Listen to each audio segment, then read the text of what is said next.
Dans cet incident simple mais instructif, acte 8, 26, 40, nous avons l'Éthiopien, le Saint-Esprit et l'instrument humain Philippe. La deuxième personne dans l'histoire est le Saint-Esprit. Il est bien entendu le premier dans toute cette affaire. Je le mentionne ici en second lieu parce que c'est peut-être plus utile d'examiner l'incident dans cet ordre. Nous le ferons brièvement. Le Saint-Esprit avait connaissance de cet homme, mais le Saint-Esprit a toujours connaissance de tel homme.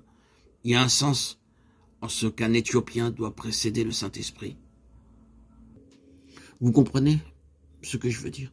Avant que le Saint-Esprit puisse vraiment faire son œuvre, il faut qu'il y ait quelque chose qui satisfasse ses exigences. Le Saint-Esprit avait connaissance de cet homme, de sa recherche et de son cœur. Le Saint-Esprit sait toujours où sont ces personnes. Je pense qu'il y a une histoire très importante liée à cette déclaration. Si seulement nous savions comment nous lui faisons obstacle, beaucoup de nos problèmes seraient résolus. Il y a toujours devant nous la grande question. Pourquoi certains font un bond dans la lumière et vont avançant et d'autres restent en arrière, ne semblant jamais rien voir de plus? Est-ce qu'il y a une sélection de la part de Dieu, un genre d'élus parmi les élus? Dieu aurait-il des favoris? Je ne le crois pas. Je pense qu'une grande partie de la réponse réside en ceci, à savoir que Dieu doit traiter avec ce qu'il trouve dans les personnes, si oui ou non elles ont des intentions sérieuses avec lui, s'il y a un chemin libre ou pas, ou si le terrain est déjà occupé, ce qui est une entrave pour lui.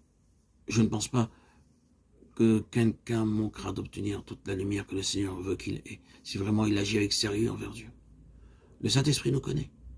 Il regarde au fond de notre cœur et sait si nous parlons ou pas, sérieusement. Il voit exactement ce qui l'entrave et jusqu'où il peut aller. Car le Seigneur ne force personne. Si nous sommes absorbés par nous-mêmes, occupés avec nous-mêmes, tournant autour de nous-mêmes, centrés sur nous-mêmes, alors le Saint-Esprit n'a pas de chance de succès. Nous devons venir à la fin de nous-mêmes. C'est le problème de beaucoup de gens, ils sont obsédés par eux-mêmes. Ils s'épuisent à tourner constamment autour d'eux. Ils ne tarderont pas à avoir un terrible choc qui affectera tout ce qu'ils sont supposés soutenir et représenter pour le Seigneur, et qui s'écroulera avec eux.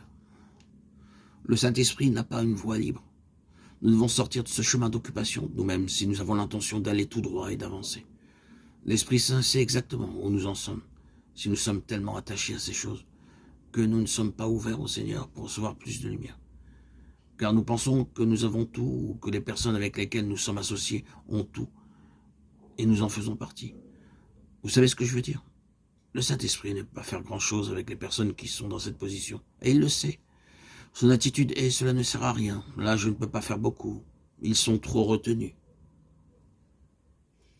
Mais si nous sommes prêts à abandonner tout ce qui nous entrave, alors le Seigneur pourra avancer, parce que la voie sera libre. Le Saint-Esprit sait, il vous connaît et il me connaît. Il nous connaît bien mieux que nous-mêmes.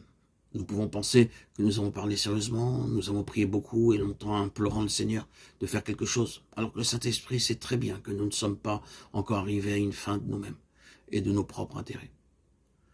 Quelque chose de plus doit se réaliser en nous pour nous amener à désespérer, avant qu'il puisse faire ce qu'il veut.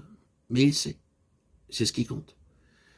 Il connaissait cet homme, il savait qu'il n'avait pas beaucoup à faire pour commencer, ayant toutes les possibilités d'un chemin libre, il a profité de l'occasion présentée, il a pu agir souverainement, il l'a fait pour satisfaire ce besoin.